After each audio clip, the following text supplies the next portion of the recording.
네, 여러분 안녕하십니까. 북한이 종국 내무군의 비상전투력, 제대군인 조직범죄 진압, 김정은에겐 위험한 악재라는 제목으로 어찌다 들어온 시원한 소식 들려드리겠습니다.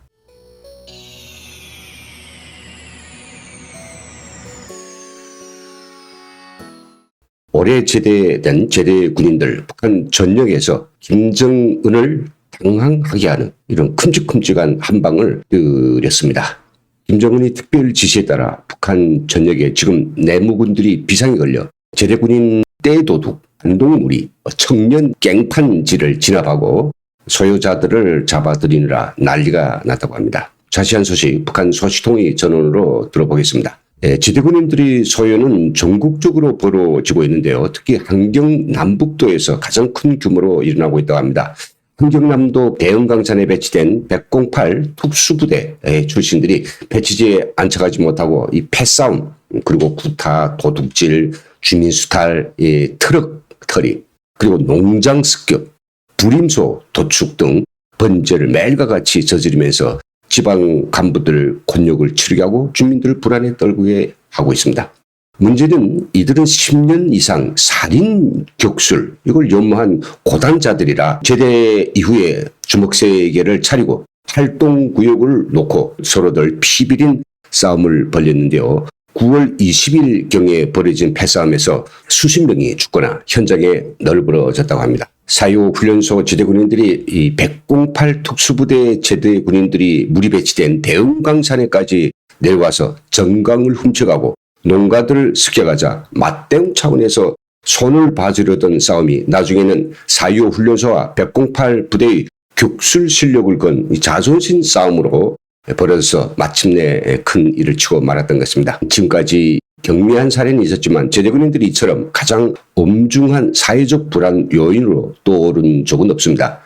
함경 남북도 제대군인들만이 아닙니다. 강원도와 평안 남북도 제대군인들은 배치받은 농장이나 이 건설기업소에서 일하기를 거부하고요. 조폭으로 둔갑했습니다. 그들은 배운 재간이라고는 사람을 때리고 죽이는 그런 재간밖에 없는 무례한들이라 시장 상인들을 상대로 미수금을 받아주고 시장에서 삥을 뜯는 등 남한 영화에서 나오는 바로 그 조폭들 똑같이 모방 범죄를 저지르고 있습니다. 김정은 올해 1월 노동당 8차대 이후 군 병력의 대폭 감축을 단행했습니다. 군 복무 기간은 2020년 기준으로 남자는 13년이 8년으로 또 여자는 8년에서 5년으로 단축되어 가지고 도합 15만 명이 제대되었습니다. 그래서 올해는 더더욱 제대군인 강력 범죄가 도를 넘어서 커다란 사회적 악재로 터지는 것 같습니다. 생각해 보시죠. 다들 10년 넘게 김정은 만세를 부리면서 가장 어려운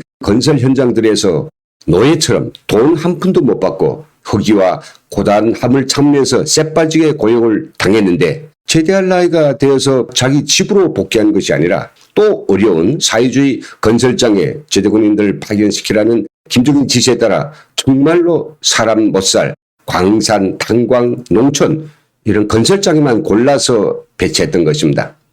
정작 배치지의 배낭을 풀어놓고 보니 생활 조건이 완전히 깡입니다. 한심하게 짝이 없는 기숙사에 으글으글 단체로 숙식을 해야 하는 것도 그렇지만 매 끼마다 풀죽이나 또 옥수수, 국수 범벅을 먹어야 하는 처지가 되었습니다. 결혼할 나이지만은 빈털들이 노동자에게 시집갈 여성들은 별로 없습니다.